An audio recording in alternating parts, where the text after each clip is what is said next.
The life of a medieval scribe. Ink, quills, and endless copying. If you had lived in a medieval monastery, you would likely have noticed a sound that was both constant and subtle, the scratching of quills across parchment. In an age before printing presses, before mass distribution of books, the written word survived because someone, somewhere, was copying it by hand.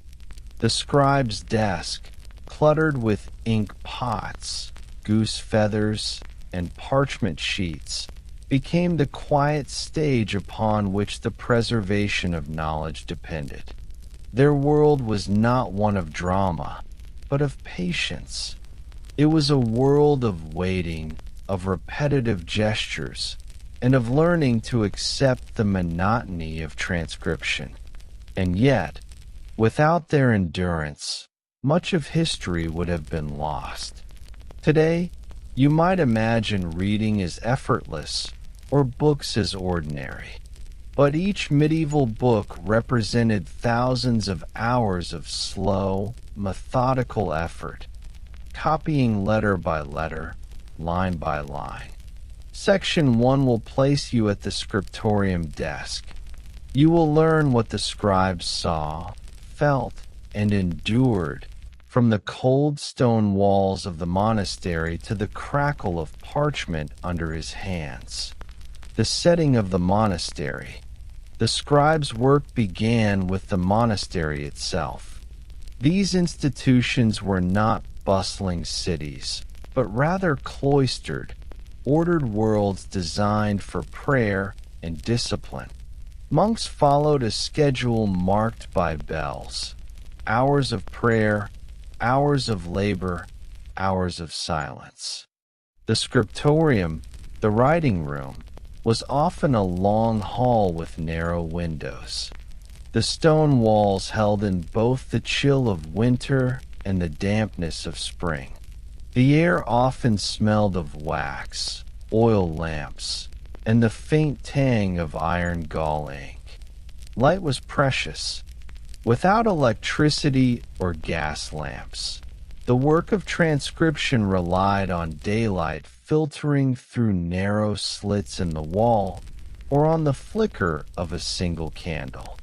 You might imagine the way a flame cast shadows across the parchment, forcing a monk to lean closer, eyes straining at cramped letters. Some scriptoria installed angled desks, like those of modern artists, while others left their scribes hunched over plain wooden benches. This was not glamorous. There was no applause, no audience, and no recognition. Yet the quiet scratch of a quill became the background music of the medieval intellectual world. Preparing the tools, ink and quills. Before a monk could write, he needed tools. The most basic, and yet most time-consuming, was the preparation of parchment. Calfskin, sheepskin, or goatskin was scraped clean, soaked, stretched, and dried until it formed a smooth surface. A scribe might run his hand across it, feeling for imperfections. A scar in the hide might become a blemish in the text. Holes could not be avoided, so scribes sometimes had to write around them, curving letters like vines around stone. The quill, usually from a goose feather, was hardened in hot sand, then cut with a small knife to form a nib. This nib wore down constantly and had to be resharpened many times a day. The ink was another challenge. Iron gall ink, made from oak galls mixed with iron salts, had a sharp smell and left dark stains on fingers. Once the quill touched ink, and the ink touched parchment, there was no erasing. Every word had weight, because every word was permanent. Imagine dipping a quill into ink, shaking off the excess, and lowering it slowly to the page. A steady hand was required, because even the smallest tremor could blot the parchment. Hours of work might be ruined by one blot, one shaky line. The endless routine of copying. Now picture the daily routine of a scribe. After morning prayers, he walked quietly into the scriptorium. The room was hushed. Each monk took his place at the desk. Scrolls, codices, or loose sheets were arranged beside him. Some copied from a master book propped up on a stand. Others listened to a lector who read aloud slowly, while multiple scribes wrote in unison. Line by line, word by word, the task moved forward. Some texts were religious, Bibles, psalters, missals, while others were works of Roman authors like Cicero or Virgil, preserved by careful duplication. The letters themselves had to be uniform, written in a script agreed upon by the monastery. In some places, this was Carolingian minuscule, clear and rounded. In others, it was Gothic script, tall and compressed, harder on the eyes. The pace was glacial. A page could take hours, and a single manuscript could take years. To you, the repetition might feel unbearable. To the scribe, it was an act of devotion, a labor of obedience. Yet fatigue was real. Hands cramped, eyes blurred, candles smoked, parchment curled in damp air. It was a discipline of the body as much as of the mind.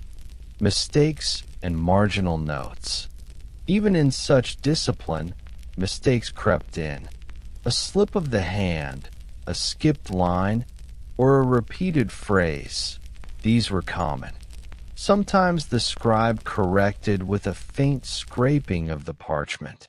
Other times he crossed out words with small marks. But scribes were also human, and their humanity shows in the margins. There are manuscripts where a scribe wrote complaints. This parchment is bad, or the ink is thin, or even, thank God, it will soon be dark. These were not meant for anyone's eyes, yet they remain centuries later, little glimpses of ordinary frustrations. Cats, wandering through scriptoria, sometimes left paw prints on drying ink. The medieval world, despite its solemnity, was not free from interruptions. Other marginalia were playful, doodles of faces, animals, or abstract knots. A tired monk might have drawn a fish in the corner of a page. These doodles remind us that behind every uniform letter was a living, breathing person who sometimes grew weary of endless lines. Physical toll on the body. You should imagine what it felt like to spend day after day, year after year, in this work. The back bent forward, the neck stiffened, the fingers ached from the knife that sharpened the quill as much as from the writing itself. Poor lighting strained the eyes, and winter cold stiffened the joints. Monks often worked in silence, but the silence was not restful. It was the silence of expectation, where each movement had to be deliberate. Food was plain, bread, broth, ale, and the scribe returned to his desk after meals with no excitement, only endurance. Some monasteries limited work hours in winter because of darkness, while others pressed on by candlelight, risking fire hazards from manuscripts kept too close to flame. To keep warm, scribes sometimes wrote in gloves with fingers cut away. Others wrapped cloaks around themselves, their quills scratching in near darkness. The toll was physical, but it was also mental. To copy the same prayers again and again, without distraction, demanded a quieting of the mind. Why it mattered? At this point, you might ask, why endure all of this? Why did men give their lives to the monotonous task of copying? The answer lies in preservation. Books were rare. To lose one book was to lose entire worlds of thought. The survival of Aristotle, of Roman law, of biblical texts, all depended on centuries of copying. Imagine if no one had bothered. Imagine if fatigue or boredom had triumphed. The Renaissance, built upon rediscovered classical knowledge, would have had little foundation. The Reformation, with its debates on Scripture, would have lacked the very texts to argue over. The printing press, when it arrived in the 15th century, was only revolutionary because manuscripts had survived long enough to be printed. The scribe may have been forgotten, his name rarely recorded, but his labor was the backbone of intellectual history. Here, then, in Section 1, you have entered the scriptorium. You have sat at the desk, dipped the quill, strained in the candlelight, and copied words that were not your own.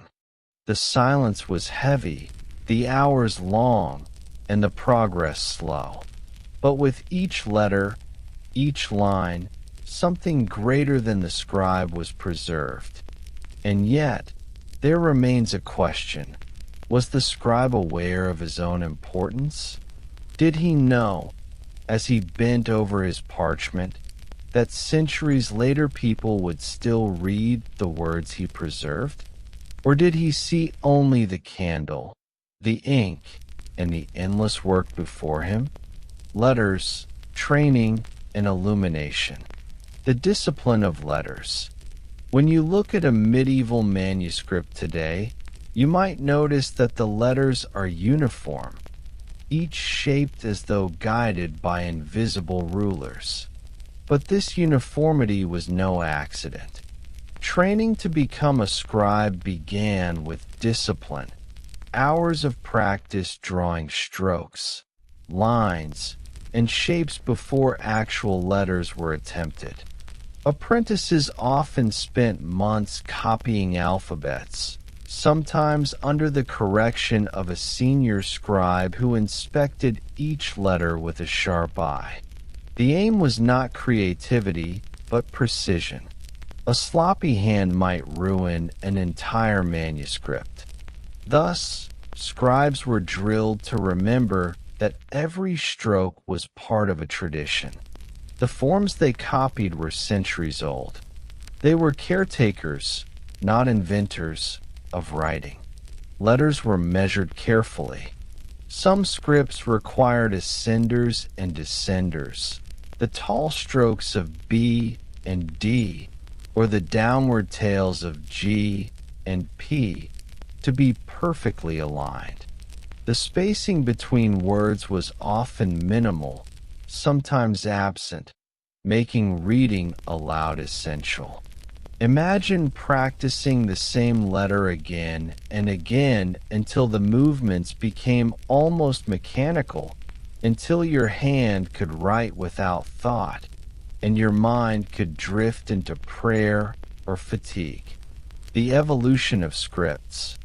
Scripts themselves changed over centuries, reflecting both regional habits and broader reforms. One of the most significant shifts occurred under Charlemagne in the 8th and 9th centuries. His scholars promoted Carolingian minuscule, a clear, rounded hand that emphasized legibility. It was designed so that any literate person within the empire could read documents without confusion. This script spread widely, influencing Europe for centuries. By the 12th and 13th centuries, however, Gothic script became dominant. Its letters were compressed, angular, and darker on the page. This allowed more words to fit onto a sheet of expensive parchment, but at the cost of readability. To modernize, Gothic script looks ornate, even intimidating. To the scribe, it was simply a matter of practice, a different rhythm of strokes, a new habit of spacing. In some monasteries, multiple scripts coexisted. Formal book hands for sacred texts, quicker cursive scripts for records and notes. The very look of words told you their purpose. Sacred scripture was copied with formality, while a marginal commentary might be scribbled in a simpler style. The training of a scribe. To become a scribe was not a casual choice. Many were monks, entering religious life in childhood or adolescence. Others were lay scribes, hired for their skill in towns and universities. Training began early, with lessons in Latin, the universal language of learning in Europe. Even if you knew only the basics of grammar, you had to recognize enough Latin to copy without error. Young trainees practiced not just handwriting, but also the preparation of tools. They learned to sharpen quills, mix ink, and prepare parchment. Each stage demanded patience. Cutting a quill too deeply ruined it. Ink mixed improperly might fade over time. Parchment scraped too harshly might tear. By the time a novice sat at a desk to copy real texts, he had already endured years of repetition. Scribes were often reminded that their work was spiritual. Copying scripture was not mere labor, but an act of devotion. In monasteries, training emphasized obedience as much as skill. A scribe did not question the words he copied. He became a vessel through which words flowed, preserving them for future generations.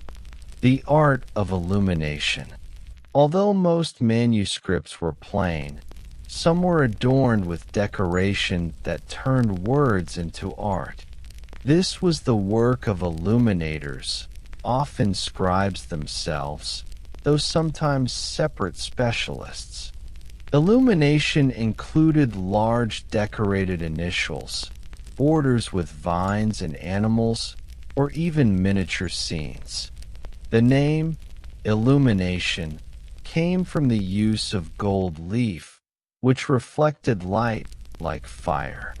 Imagine a monk pressing a thin sheet of gold onto sticky glue, then burnishing it until it gleamed.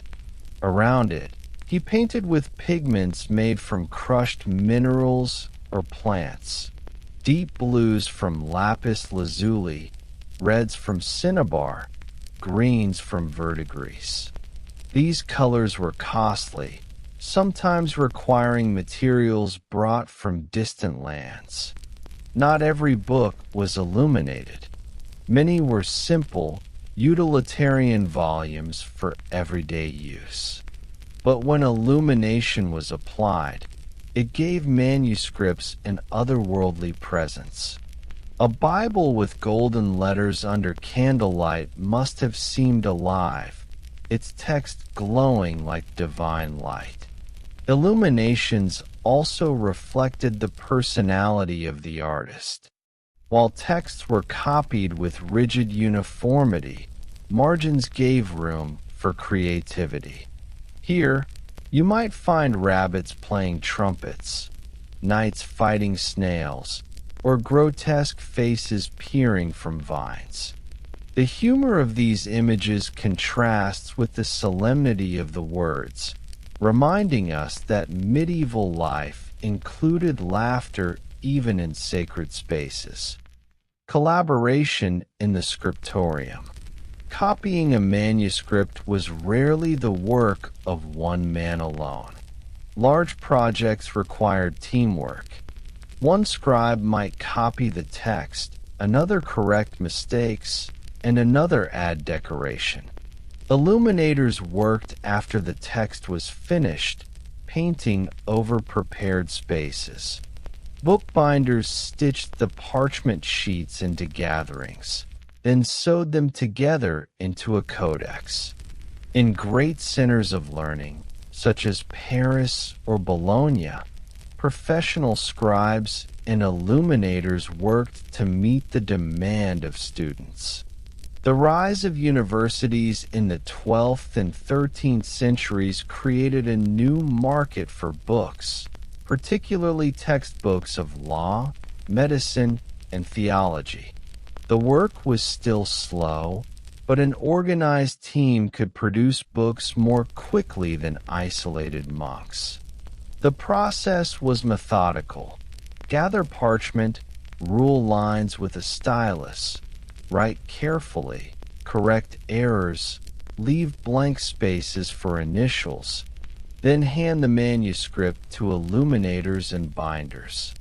Each step was a craft in itself, and each required endurance. The quiet drama of errors. Errors were inevitable, and their handling reveals much about scribal life. Some mistakes were practical, misspellings, omissions, or repeated lines.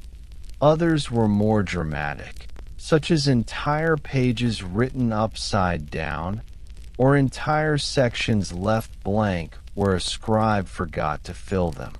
Corrections were made by scraping the parchment with a knife, erasing the ink. If the error was small, a marginal note clarified the intended reading.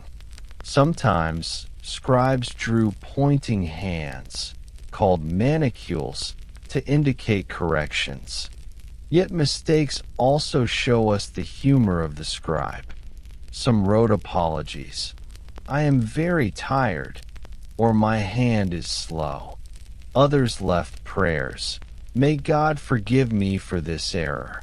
One scribe, clearly weary, wrote, "Now I have written the whole thing. For Christ's sake, give me a drink." Such marginal confessions make the distant past feel immediate. Marginalia, the playfulness of scribes.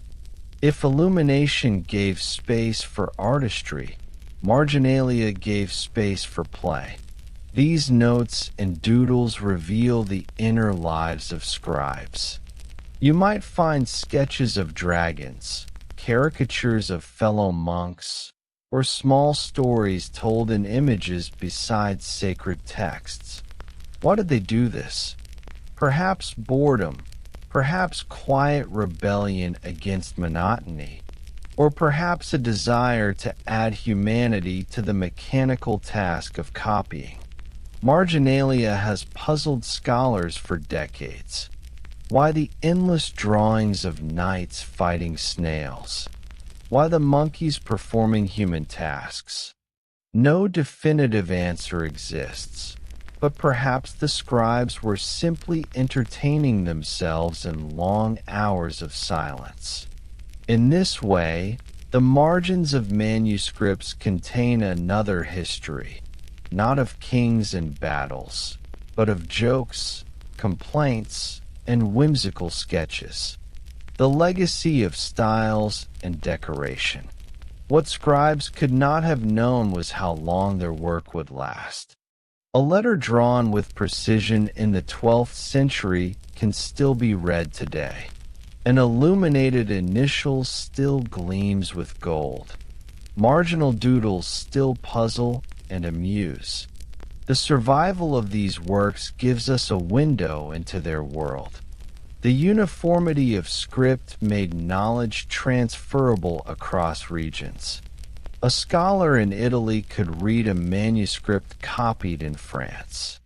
The artistry of illumination influenced later book design, even into the era of print. The margins, meanwhile, remind us that history is never only serious. It is filled with the ordinary thoughts of ordinary people. You have now seen not just the labor of copying, but also the artistry and discipline behind it. You have learned how scripts evolved, how scribes trained, and how manuscripts became both functional and beautiful. The scribe's world was one of repetition, but also of quiet variety.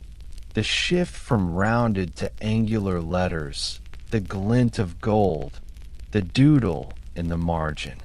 And yet, you might still wonder, in a life so consumed by repetition and detail, did the scribe find meaning? Did he ever look up from his parchment, reflect on the words he copied, and think of the distant future in which we would still be reading them? Or did the work blur into prayer, into silence, into the slow passage of hours?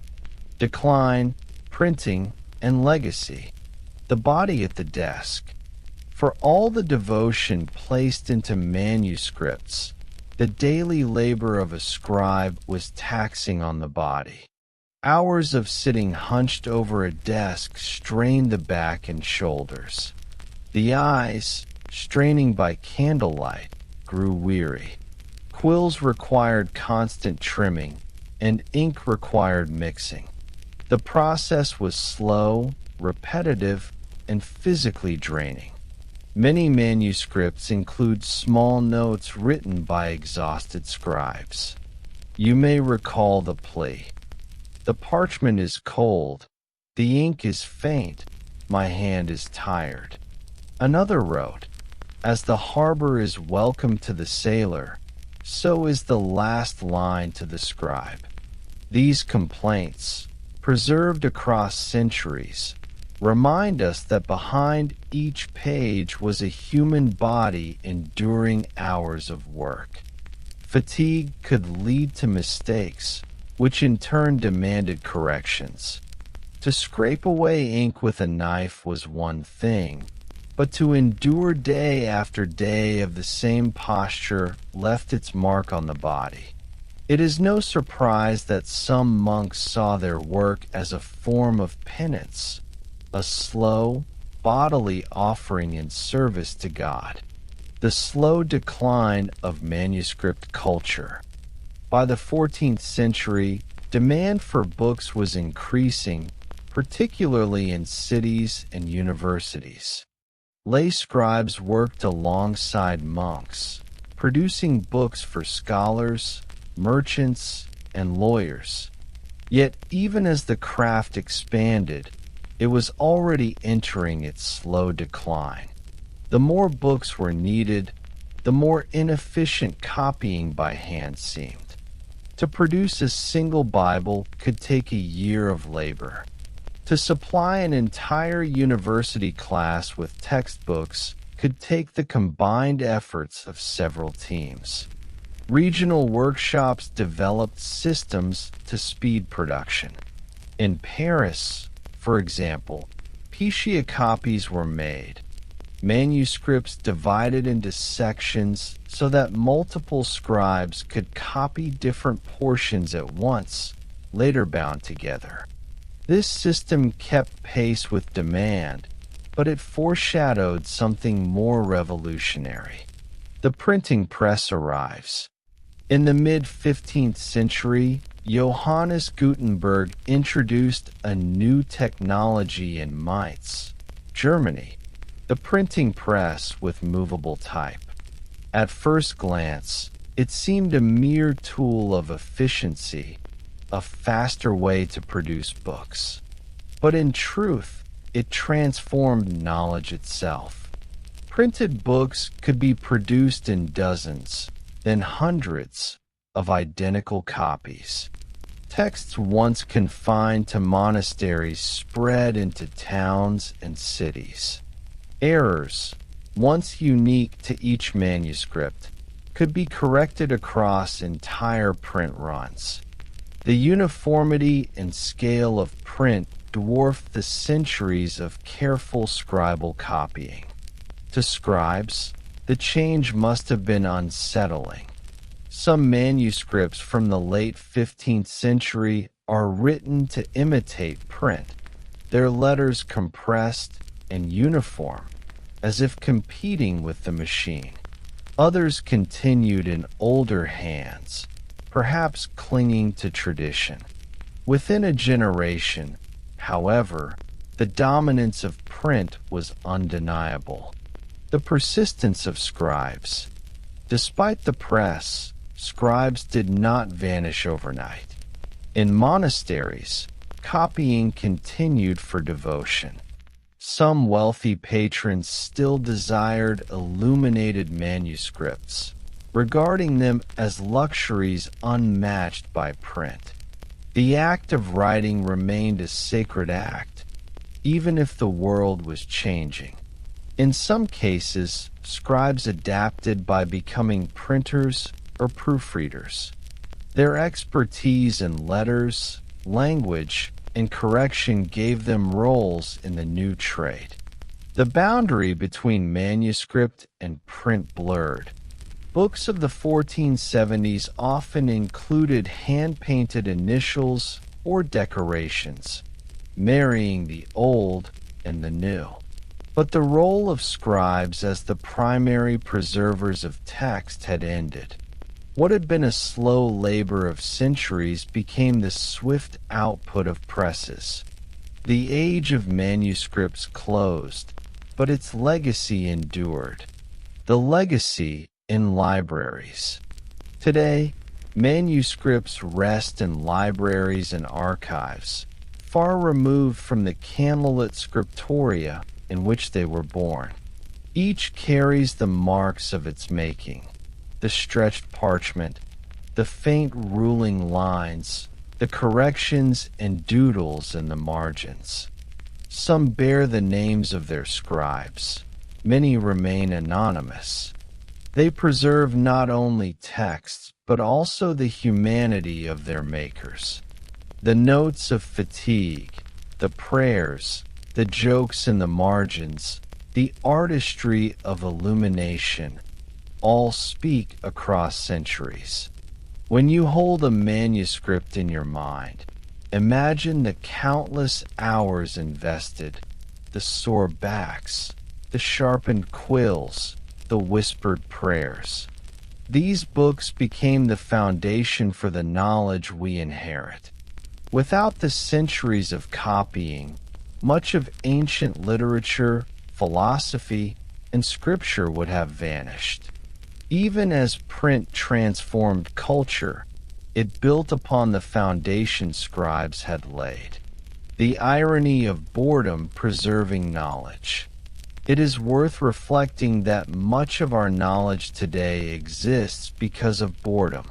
A monk, weary of silence, might doodle a dragon in the margin, and that doodle survives to tell us not only about his text, but also his humanity. A scribe, copying line after line, preserved Aristotle, Cicero, Augustine, and countless others, not because he loved philosophy, but because it was his duty. The monotony of scribal work ensured continuity. What seemed dull at the time has become priceless to us. Without it, history would be fragmented, memory would be thin, and the very roots of Western literature would be broken. As you have followed the life of a medieval scribe, from the cutting of quills to the fading of manuscripts before the rise of print, you may wonder what it means to leave such a legacy. These men, often anonymous, worked without glory. They endured repetition, fatigue, and silence. Yet their labor gave us continuity across centuries. The scribe did not know his readers, nor imagine a distant future where his work would be studied in bright museums. He simply copied, one line at a time, preserving words he may not have fully understood for a posterity he would never meet. Perhaps there is a lesson here. The small, quiet labors of daily life, repeated without recognition, may outlast grand events. The ink-stained monk, yawning in candlelight, contributed to history as much as kings or generals. And so we close this story with a question. In our own age of machines and instant print, what unnoticed labors might future generations remember? Will our quiet, repetitive tasks, too, become the foundation for someone else's world?